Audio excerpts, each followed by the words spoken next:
Hello po, ang pagpalang ganito sa inyong lahat. Ako po may naisip parating na mensahe galing sa Panginoon. Nadala po siyang mensahe na pinarating sa akin na parating po sa mga tao. Ito po yung unang mensahe niya. Bibigyan ko mga tao ng pagkakataon na magbago at magbalik loob sa akin. Then, sa mensahe po niya yun, kumuha po sa Bible verse gaya po ng mga pinarating niya po sa akin na gagawin ko para iparating po sa inyo. Gamit po ang kanyang salita. Sa 2 Pedro 3:9, ang Panginoon ay hindi magpapabaya sa kanyang pangako. Gaya ng inakala ng ilan, hindi pa niya tinutupad ang pangakong yan alang-alang sa inyo. Binibigyan pa niya ng pagkakataon ng lahat upang makapagsisi at tumalikod sa kasalanan sapagkat hindi niya nais na may mapahamak. Oo, liwanag. Binibigyan po niya yung mga tao na pagkakataon na makapagsisi po at tumalikod po sa kasalanan dahil ayaw po niya may mapahamak. Makasalanan man po o matuwid. Ayaw niya po may mapahamak sa atin. Ganun po niya tayo kamahal. Then, dito po sa Ezekiel 34:11-12, itong pinapasabi ng Panginoong Yahweh. Ako mismo ang maghahanap at mag-aalaga sa aking mga tupa. Kung paanong hinahanap ng pastol ang tupa niyang nawawala, gayon ko hahanapin ang aking tupa. Kukunin ko sila saan man sila itapon. Saan sila itinapon nung panahon ng kanilang kasamaan. Sabi po dito, yung Panginoong Yahweh, siya po mismo ang maghahanap sa mga tao na nawala pa pong makabalik po sa Kanya or makabalik sa Kanyang pananampalataya. Then, sa 16 po, dun pa rin po sa Ezekiel 34, hanapin kong nawawala, ibabalik ang nalalayo. Hilutin ang napilay, palalakasin ng mahihina. Ngunit pupuksain ko ang mga malulusog at malalakas. Ibibigay ko sa kanila ang katarungan. Hanapin kong nawawala at ibabalik ang nalalayo.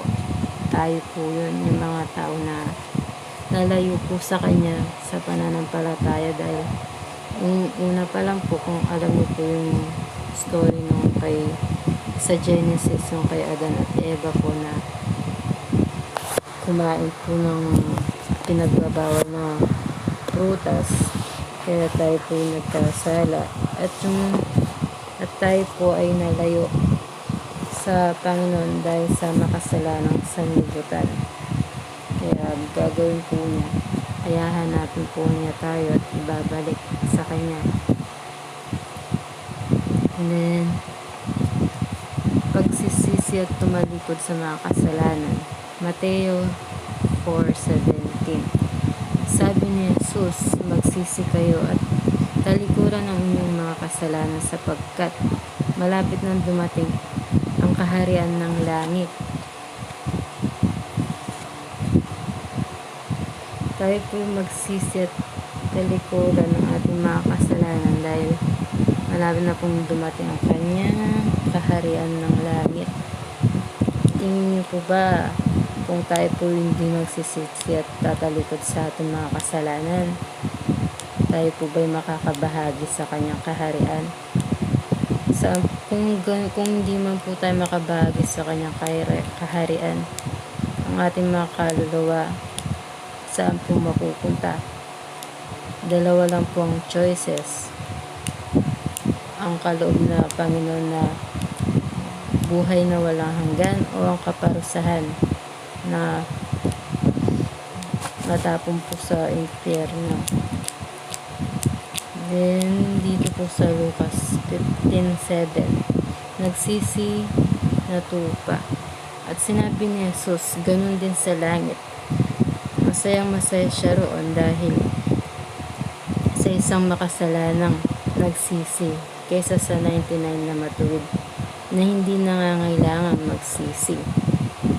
Dito po, ang sabi, masayang masaya po o nagagalak po sila roon sa langit kapag mayroon pong isang tao na nagsisi at nagbalik loob po sa Panginoon.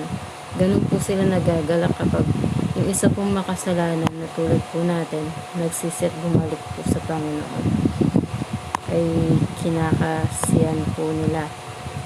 Alam niyo po ba yung kwento ng yung nagpapastol po na doon sa kagubatan?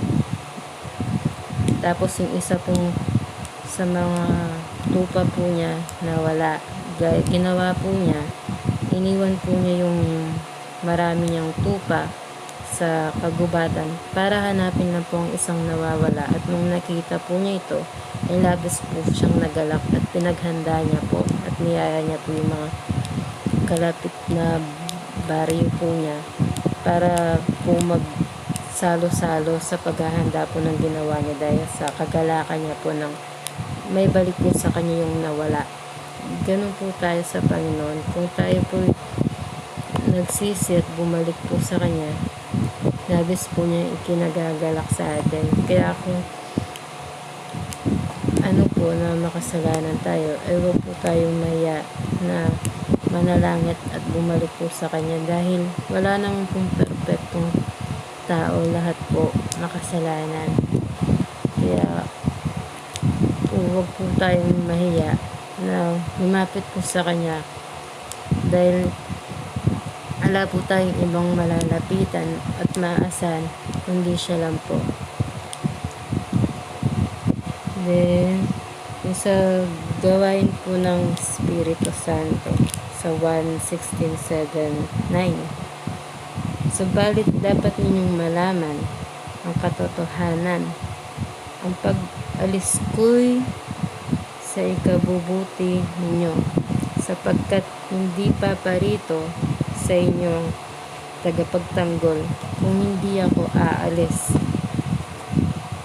Ngunit kung wala na ako, isusubo ko siya sa inyo. Kung di po aalis ang tagapagtanggol, ay sino po magliligtas sa atin pagdating ng araw? Di po ba? Wala. Kaya po nangyari sa kasulatan na isinugo po ng kataas-taasang Diyos ang kanyang bugtong na anak. At nakasulat po doon na kailangan po niyang mamatay at itakwil po ng mga tao. Sa ganung paraan ay maliligtas po niya tayo sa ating mga kasalanan. Sa pagsakripisyo po niya ng buhay niya, sa pagtitiis po niya ng mga sakit na dinanas niya, ay kapalit po noon para maligtas po tayo at po sa pagkaalipin ng mga dyablo. And then, pagdating niya sa kanyang patutunayan sa mga taga-sanlibutan na mali ang pagkakakilala nila tungkol sa kasalanan, tungkol sa pagiging matuwid at tungkol sa paghatol ng Diyos. Mali sila tungkol sa kasalanan sapagkat hindi sila nananalig sa akin. Hindi nananalig sa Kanya.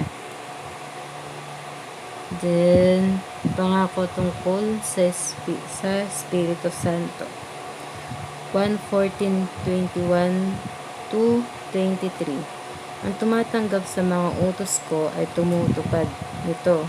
Kung siyang umiibig sa akin, ang umiibig sa akin ay iibigin ng aking Ama. Ibigin ko rin siya at ako'y lubusang magpapakilala sa Kanya. Tanyo po, kung iniibig po natin ang Panginoon, siya daw po ay lubusang magpapakilala sa atin. Sa paanong parang po siya magpapakilala, hindi naman po natin siya nakikita or hindi po siya nakikita ng mga tao, hindi po ba? Kasi siya po ay banal po. Wala pong sinong nakakaano po sa Kanya. Kung may karumihan po kayo, hindi po siya magpapakita. Then yun po, yung tumutupad po sa Kanyang utos at saka tumatanggap po sa Kanyang salita ay umiibig po sa Panginoon. At magpapakilala po siya sa pamagitan po ng Kanyang mga kilos. Malalaman po natin kung kasama po natin ang Panginoon. Mamaya po, papaano ko po. Tapos sa 22, tinanong siya ni Judas. Hindi si Judas Iscariote. Panginoon, bakit po sa amin lamang kayo magpapakilala ng lubusan at hindi sa sanglibutan? Sumagot si Jesus, ang umiibig sa akin ay tumutupad sa aking salita. Ibigin siya ng aking Ama at kami tatahan at mananatili sa Kanya. Mananatili po siya sa atin once na tumanggap na po natin siya. Then ito po yung mga bunga po ng Espiritu Santo kapag sumasa atin na po ang banal na Espiritu ng Diyos. Pag tinanggap na po natin siya.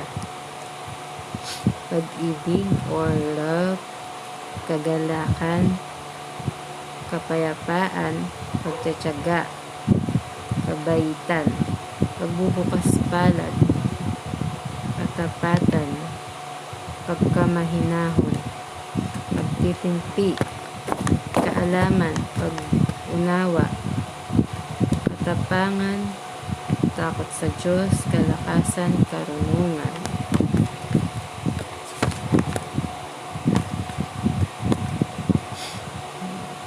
Doon po natin makikita kung sumasa atin po ang Panginoon kapag may mga ganyan po sa atin. Pero kung salungat po sa mga sinabi kong to, yung nangyari po sa buhay nyo, hindi po ang Panginoon ang umiiral, kundi ang dyablo. Dahil ang kalaban po natin dito ay mga espiritu na hindi po nakikita. Mga espiritu po ng dyablo na kaya kung kontrolin yung pag-iisip ng mga tao upang pag-away-away ng mga tao at magkaroon ng galit sa puso. Kaya kung tinanggap niyo na po yung Panginoon, tayo po ay magiging templo niya. Sabi po dito sa 1:21, ngunit ang templong tinutukoy ni Jesus ay ang Kanyang katawan. Tayo po kanyang magiging templo. Kumbaga, sumasa atin po siya sa ating puso. Kaya po, pag sumasa atin na po, pag tinanggap na po natin ang Panginoon at sumasa atin na po siya, ay sundin po natin at tupad po natin ang kanyang mga utos upang ito po'y manatili sa atin. Mamuhay ayon sa Espiritu na hindi ayon sa hilig ng laman. Mateo 4:4. Ngunit sumagot si Jesus, nasusulat, ang tao'y hindi lamang sa tinapay na bubuhay, kundi sa bawat salitang nagmumula sa bibig ng Diyos.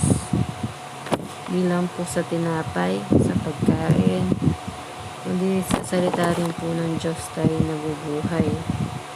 Dahil kailangan din po ito ng ating spirito, ating soul. Dahil itong ating katuwang lupa ay alam naman po natin lahat na ito po'y hiram lamang.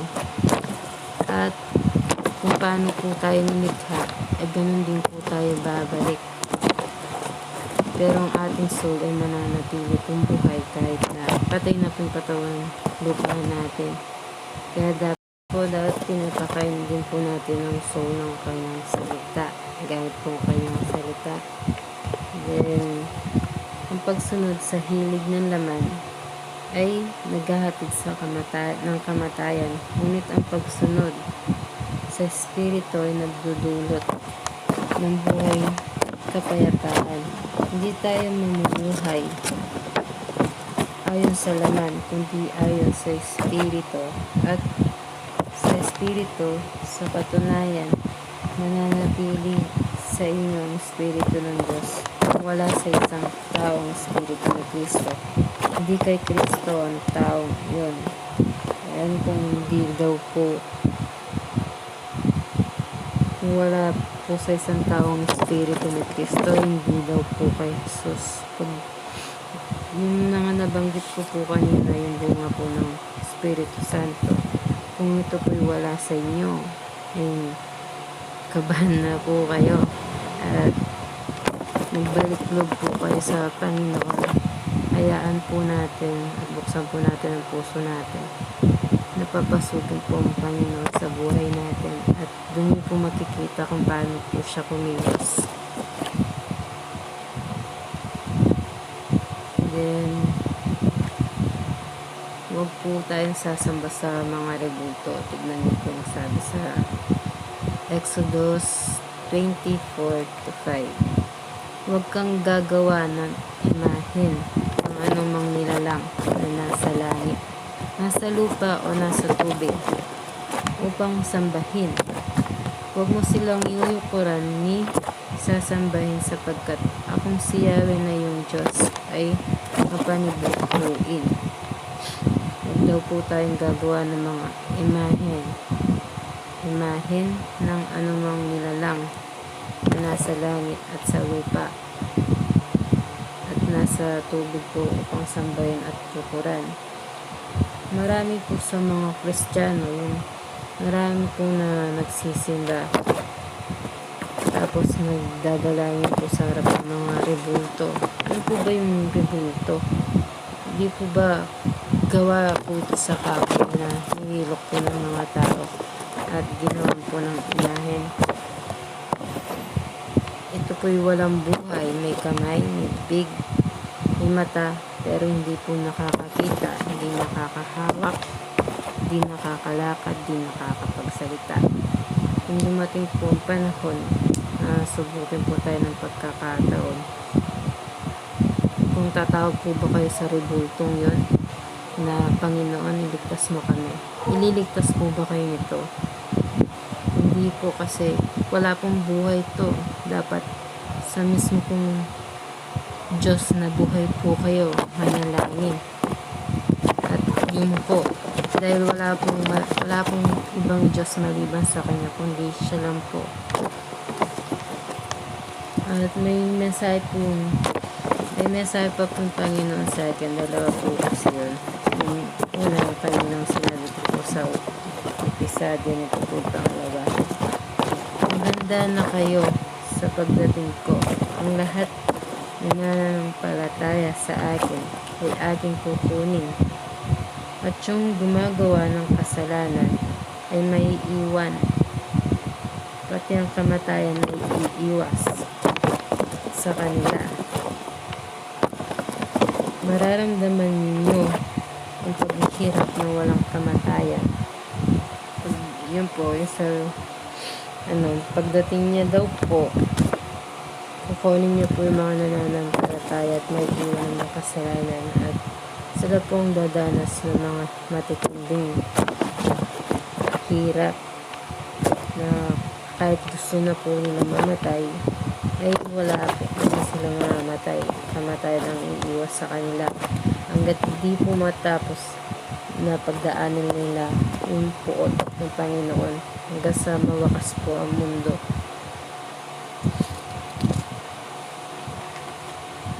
Then sa 2 Pablo 3:12-13, habang hinihintay ninyo ang araw ng Diyos, agsikap kayong mabuti upang madaling dumating ang araw ng kalangitan ay matutupok at ang ang mga bagay na naroroon ay matutunaw sa matinding init. Naghihintay tayo ng bagong langit at ng bagong lupa, ng paghaharian ng katuwiran, sapagkat ganun ang kanyang pangako. Pangako po siya na bagong langit at bagong lupa, at siya po ang ating magiging Diyos. Sa bagong langit at bagong lupa na po na yan, ay wala na pong kahirapan, kasaganan, kasiyahan, doon pong mapapalit.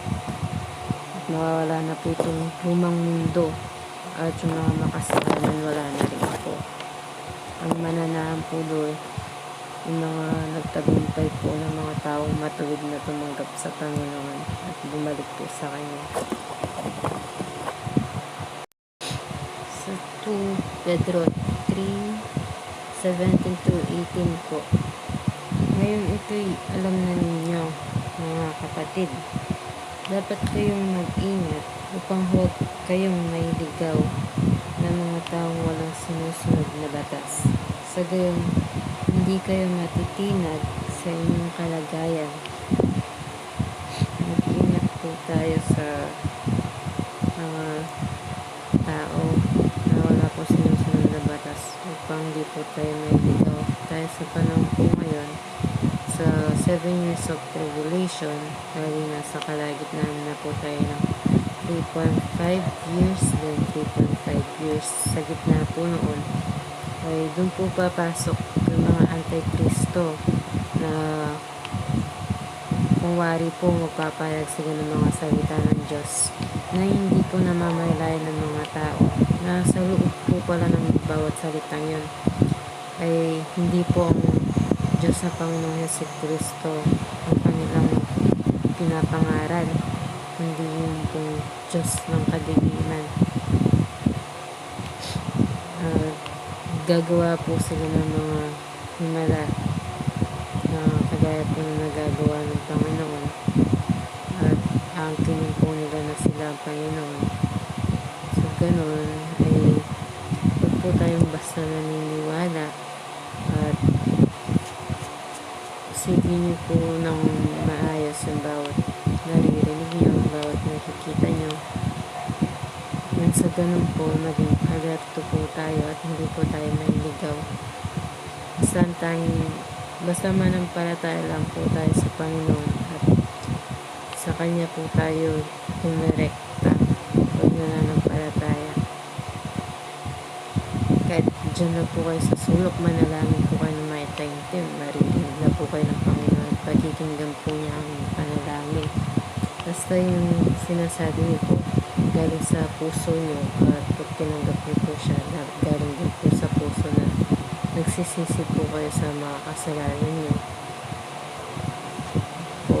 Tapos dito sa 18, magpatuloy kayong lumago sa kagandang loob at sa pagkakilala sa ating Panginoon at tagapagligtas na si Jesucristo. Sa Kanya ang kaluwalhatian ngayon at magpakailanman.